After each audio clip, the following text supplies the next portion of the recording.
Brilliance Audio presents Pathways to Bliss, Mythology and Personal Transformation by Joseph Campbell, edited by David Cutler, performed by Fred Stella. Traditionally, the first function of a living mythology is to reconcile consciousness to the preconditions of one's own existence, that is to say, to the nature of life. Now, life lives on life. Its first law is, now I'll eat you, now you eat me. Quite something for consciousness to assimilate.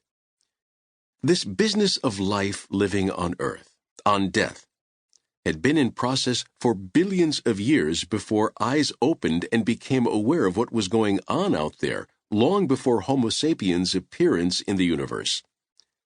The organs of life had evolved to depend on the death of others for their existence. These organs have impulses of which your consciousness isn't even aware. When it becomes aware of them, you may become scared that this eat or be eaten horror is what you are. The impact of this horror on a sensitive consciousness is terrific.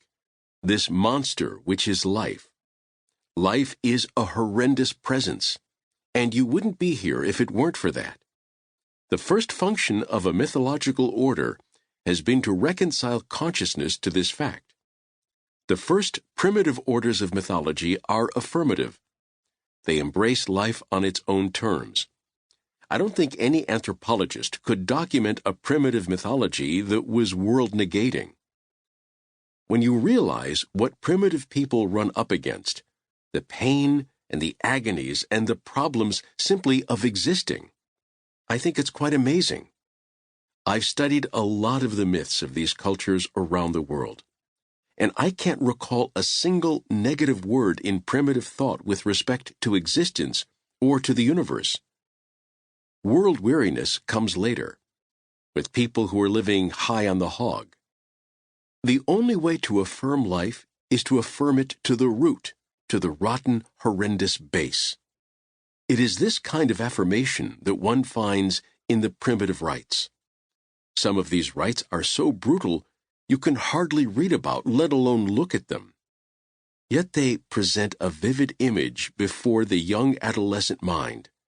Life is a monstrous thing, and if you're going to live, you've got to live this way, which is to say, within the traditions of the tribe. That is the first function of mythology, not merely a reconciliation of consciousness to the preconditions of its own existence, but reconciliation with gratitude, with love, with recognition of the sweetness. Through the bitterness and pain, the primary experience at the core of life is a sweet, wonderful thing. This affirmative view comes pouring in on one through these terrific rites and myths.